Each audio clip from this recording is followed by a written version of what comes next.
Mr. Ihunwo joins us on the program from Port Harcourt in Rivers State. Thank you for joining us on the show this hour. That's your name, your reputation.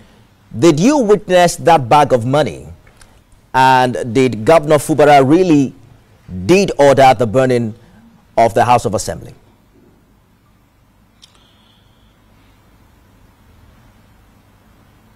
Mr. Ihunwo, can you hear me?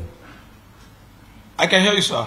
Well, I'm asking if you witnessed the bag of money claimed by Dr. Nweke. What's your side of the story? Well, I want to tell Nigerians that Dr. George Nweke, who was the former head of service, has misled Nigerians by telling them a story that is not true. Well, you know that our governor is a civil servant. He was a civil servant before he became the governor. And he's a very quiet person and a very humble man. So what George Nweke is telling Nigerians is not true and is false. He did mention that he was in government house that night. And I could remember that was a Sunday. And me, Ambassador Ihunwo, I was not seen around government house. I was not there at that point in time. So what he was doing was to play the script of his paymasters. And I want to also challenge Dr. Nweke. Dr. Nweke has served Rivers people for 35 good years as a civil servant. And you're coming to tarnish your reputation because of money. Trying to indict people, also indicting the governor. So that is not true. I cannot go and destroy an asset that belongs to Rivers State government. I can't do that. So I want to also tell George Nweke furthermore that I should tell Nigerians the cloth I was putting on, how I was dressed on that particular day, and my conversation. You can't, come to mislead people because you want to please your paymaster. That information is not true and is wrong. And as I speak to you, I've also ordered my lawyers to start processing against him in court. We'll meet in court. Somebody cannot just sit down because he's collected money from the other party. And what you need to do is just try to blackmail the governor, Edison, and I. Now, he did mention in his interview that Ambassador Ihunwo, the former chairman of Fubara, was there. He should tell the world what was the role I played when he said I was there. And that's a cooked up story, just trying to malign my image, the image of the federal governor and the chief of staff. So nothing like that happened. I think he's being used by desperate politicians who want to, own our state, who wants to own Rivers State. So that information is not true and it's lie. I am not a member of the Rivers State Assembly. I am not a staff of the Rivers, so I can't go to the State Assembly Complex. State Assembly Complex is directly opposite the police headquarters, Moscow Road, Port Harcourt. And there heavy security there. So how can people access there? I'm not working there. You have a right card to enter there to get access to the place. The answer is no. So George Nweke is not telling Nigerians the truth. He's lying. And I want to also advise him to please apologize to our governor, because I saw George Nweke to be a man who has conscience, who, with his age, about 65 years old, should not be doing this kind of thing he's doing. He has children. Even the doctor just got married about 2 weeks ago. And the same man is coming to the national television to tell Nigerians lie. And you can see the video where people are writing for him, telling him to mention our names. So I want to advise him, please, he should please apologize to our governor and did apologize to us, because that information is not true. The last time we spoke, I recall that you are a strong ally to Governor Fubara, and at the time you spoke passionately about your support for him. It was a Sunday night. You were not at the State House as you claimed. But what kind of relationship do you have with Mr. Governor? Do you meet with him to discuss issues as regards governance? Well, I am very close ally of the governor, and let me tell people, there is no amount of intimidation that will make me leave the governor. There is no amount of intimidation, no amount of blackmail that will make me leave the governor. I stand for justice. I stand for the truth. What we are saying is rescue Rivers. It's not all about Governor Fubara. It's all about the destiny of a generation of our Rivers people, not about the governor. Because if we allow this happening in our state to continue, it's not going to affect the government. It's going to affect me, affect my children, and affect the future of Rivers people. That one man wants to own our state. I am aware that the person is from my local government. So I am very close ally to the governor, and I will not, like I said before, I will not betray Fubara. No amount of pressure from anywhere will make me betray him. I'm very close to him, and I will remain loyal and committed to the end of this course. So we'll also discuss the issue of governance in Rivers State. Let me tell you, Rivers State is too big for one man to own as an estate. So for us, I want to advise. We also know that there are most people who are like George Weke still with us.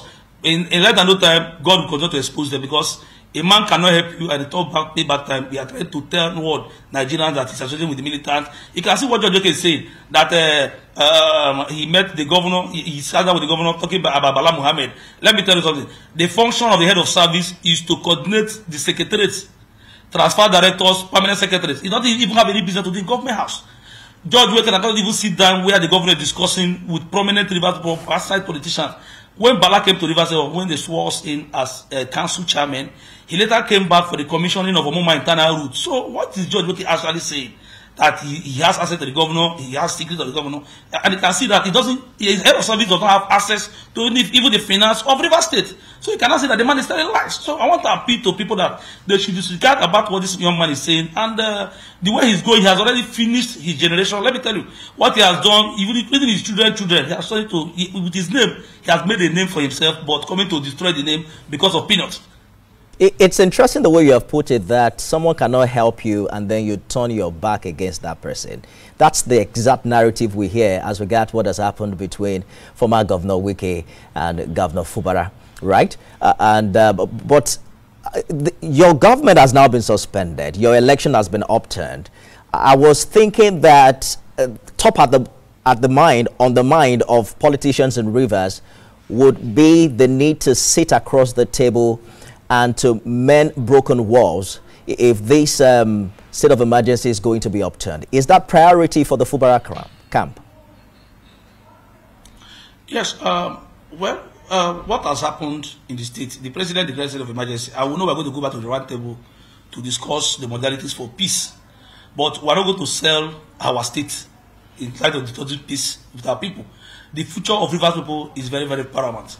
Like you see our governor is a very quiet person and he's very focused. And you look at him, he's a man that has conscience.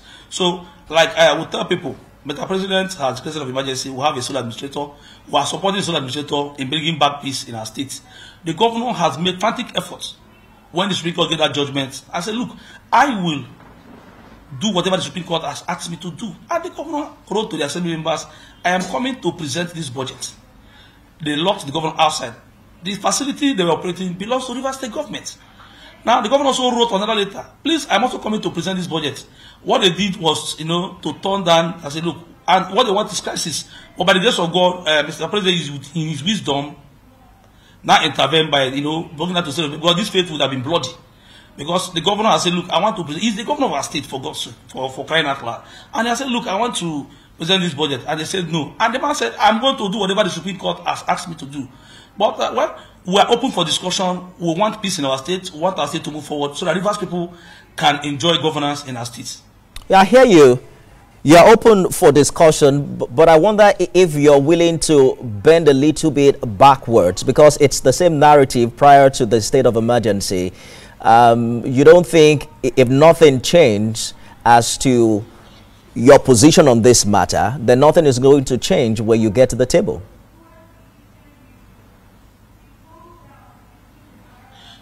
Okay, well, let me say that my position is this. Whatever that will bring peace in our state, we are going to do it. Because Rivers people voted for His Excellency, the Governor of Rivers State, and they are expecting a lot of things to be done by the governor. So, like I tell people that we are open for discussion. Whatever that is going to bring peace in our state, I will be part of it and I will support it. So, what we want is peace. They should allow the governor to complete his tenure. They should allow the governor to govern our state, instead of causing crisis here and there, using the forces, external forces, to say, look, the governor is a militant, the governor is this, the governor is that. And let me tell people that our governor does not have affiliates with any militant group, with any group. Okay, I see that with him, we discuss. Our governor is not that kind of person. So I will appeal to Nigerians that we want peace in our state, and in less than no time, we believe that our governor will be back as the governor of Rivers State. But what we want is peace, and genuine peace. Nobody should, impose anything on our governor. Say, look, you must do this. But for us, we are going to continue to support him. We don't have anywhere to go to. We are going to remain loyal and committed to Fubara. I am not a man that betrays. I can't betray His Excellency the Governor, because it has also helped me. So I will remain with him and also tell the public, like I said before, I am here to only speak on the issue concerning the former head of service who has taught himself to I don't know what to use. I don't want to abuse him, but he has taught himself to be used by desperate politicians in our state. All right. To be let us take, at this point in Mr. Ihunwo, let us take a short break, and we're going to get back to this conversation. I hear you when you say you cannot betray Mr. Governor, but you know, some said that what you have done is to betray your former godfather, the former governor of the state, and perhaps that's also the destiny of the current governor. But stay with us. We'll be back with more.